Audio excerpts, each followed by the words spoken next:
নমস্কার বন্ধুরা, সুস্বাদে তোমাদের সবাইকে স্বাগত। সামনেই গণেশ চতুর্থী। আমরা প্রত্যেকেই জানি যে গণেশজির অত্যন্ত প্রিয় খাবারগুলির মধ্যে অন্যতম হলো মোদক। আর যুগের সাথে সাথে তাল মিলিয়ে সেই মোদকের স্বাদেও কিন্তু বৈচিত্র্য এসেছে। তো সেরকমই একটা ভিন্ন রকমের মোদক আজ আমি তোমাদের সাথে শেয়ার করব। আমার আজকের recipe chocolate dry fruit modak.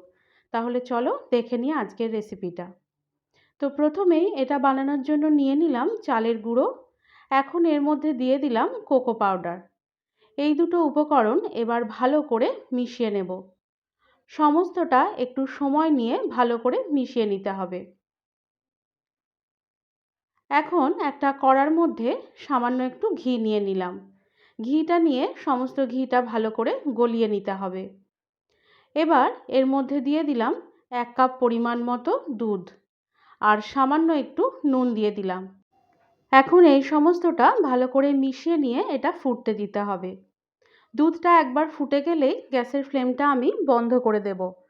তারপর এর মধ্যে কোকো পাউডার আর চালের যে মিশ্রণটা আছে সেটা দিয়ে দিলাম। এটা দিয়ে সমস্তটা ভালো করে নাড়াচাড়া করে মিশিয়ে নিতে হবে।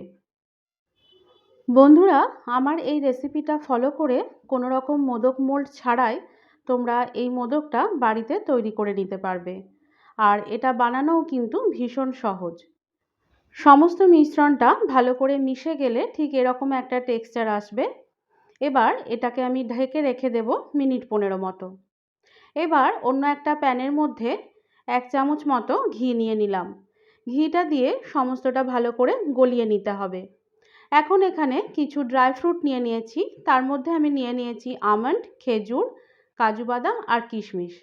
আর এই সমস্তগুলোই দেখো বন্ধুরা আমি ছোট ছোট টুকরো করে কেটে নিয়েছি। এবার এটা প্যানের মধ্যে দিয়ে দিলাম।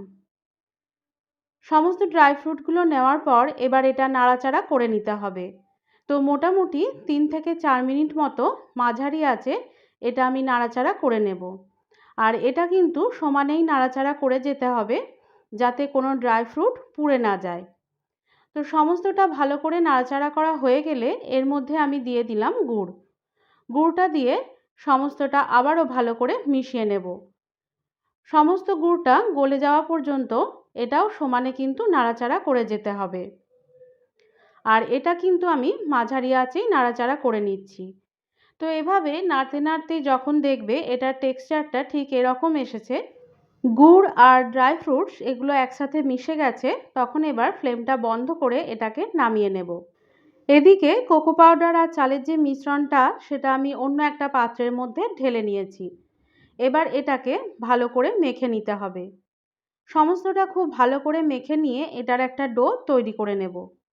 আর বন্ধুরা, এটা মাখার সময় যদিও আলাদা করে আর কোনো দুধের প্রয়োজন পড়বে না, তবুও যদি প্রয়োজন পড়ে সেক্ষেত্রে তোমরা সামান্য একটু গরম দুধ দিয়ে এটা মেখে নিতে পারো। ডোটা তৈরি হয়ে গেলে হাতের মধ্যে সামান্য একটু ঘি গ্রিজ করে নিলাম। ঘিটা সামান্য একটু গলিয়ে নিতে হবে। এখন এটার থেকে আমি লেচি কেটে নেব। তো আমরা সাধারণত লুচির জন্য যে লেচি কেটে থাকি তার থেকে একটু বড় আর রুটির থেকে একটু ছোট সাইজের লেচি কেটে নেব।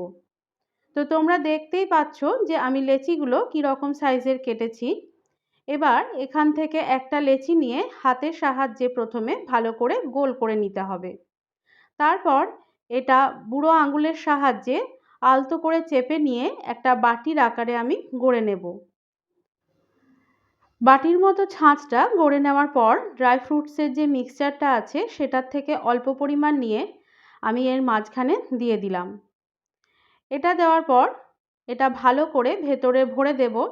তারপর এর ওপরটা আমি যেভাবে দেখাচ্ছি ঠিক এভাবে ভালো করে মুড়ে নিতে হবে। ওপরের দিকটা আলতো করে আর একটু সময় নিয়ে মুড়তে হবে। সমস্তটা ভালো করে মোড়ানো হয়ে গেলে আবারও হাতের সাহায্যে নিয়ে এটা ভালো করে গোল করে নেব। এখন দেখো বন্ধুরা, আমি যেভাবে দেখাচ্ছি ঠিক এভাবে দু সাইডে আলতো করে চেপে চেপে এর মাঝখানটা একটু উঁচু চূড়ার মতো করে নিতে হবে। আর এটা কিন্তু একটু সময় নিয়ে করতে হবে। তোমরা দেখো আমি যেভাবে দেখাচ্ছি ঠিক এইভাবে তোমরা করে নিতে পারো। আর বন্ধুরা, আমি যে ড্রাই ফ্রুটসের মিক্সচারটা বানিয়েছি সেটা যেন হালকা গরম থাকে। সেটা যদি একেবারে ঠান্ডা হয়ে যায় সেক্ষেত্রে সেটা কিন্তু শক্ত হয়ে যেতে পারে। আর যদি সেটা একেবারেই ঠান্ডা হয়ে যায় তখন তোমরা আরও সামান্য একটু গরম করে নিয়ে ড্রাই ফ্রুটসের স্টাফিংটা তোমরা একটু নরম করে নিও। তো এখন দেখো বন্ধুরা, এটা কিন্তু একদম মোদকের শেপে চলে এসেছে। এখন একটা কাঁটা চামচের সাহায্যে আমি যেভাবে দেখাচ্ছি ঠিক এভাবে এই মোদকের পুরো গায়ে অল্প করে দাগ কেটে দিতে হবে। এটা কিন্তু হালকা একটু চাপ দিলেই এই দাগগুলো তৈরি হয়ে যাবে। তো দেখো, এখানে একটা মোদক আমার রেডি হয়ে গেছে। একইভাবে আমি সমস্ত মোদকগুলো রেডি করে নিয়েছি। তো তোমরা দেখতেই পাচ্ছ সব মোদকগুলোই কিন্তু সুন্দরভাবে তৈরি হয়ে গেছে। এখন একটা বাটির মধ্যে বেশ কিছুটা পরিমাণ জল গরম করতে দিয়েছিলাম। জলটা কিছুটা গরম হয়ে গেলে এর মধ্যে একটা ছিদ্রযুক্ত থালা বসিয়ে দিলাম। তারপর এর ওপরে মোদকগুলো দিয়ে দিলাম। সমস্ত মোদকগুলো দেওয়ার পর এবার এটাকে ঢাকা দিয়ে দেব। ঢাকা দিয়ে এটাকে 10 থেকে 15 মিনিট মতো মাঝারি আঁচে হতে দিতে হবে। তো 15 মিনিট মতো ভাপিয়ে নেওয়ার পর আমি এই মোদকগুলো নামিয়ে নিয়েছি। এখন মোদকগুলো কিন্তু বেশ কিছুটা ঠান্ডা হয়ে গেছে। তো তোমরা দেখতেই পাচ্ছ বন্ধুরা, কত সুন্দর মোদক মোল্ড ছাড়াই এই মোদকগুলো তৈরি হয়েছে। আর দেখতেও কিন্তু ভীষণ সুন্দর হয়েছে। তো তোমরাও এভাবে খুব সহজেই মোদক মোল্ড ছাড়াই গণেশ চতুর্থীর দিন বানিয়ে নিতে পারো চকলেট ড্রাই ফ্রুটস মোদক। আশা করি আমার এই রেসিপিটা তোমরা অবশ্যই ট্রাই করবে আর আমাকে কমেন্টে জানাবে যে তোমাদের এটা কেমন লাগলো। আর গণেশ চতুর্থীর দিন অবশ্যই চকলেট ড্রাই ফ্রুটস মোদকের এই রেসিপিটি বানিয়ে গণেশ ঠাকুরকে নিবেদন করো। আমার আজকের রেসিপি ভালো লেগে থাকলে লাইক, শেয়ার, কমেন্ট করার সাথে সাথে আমার চ্যানেলটিকে সাবস্ক্রাইব করে বেল আইকনটি ক্লিক করারও অনুরোধ রইল।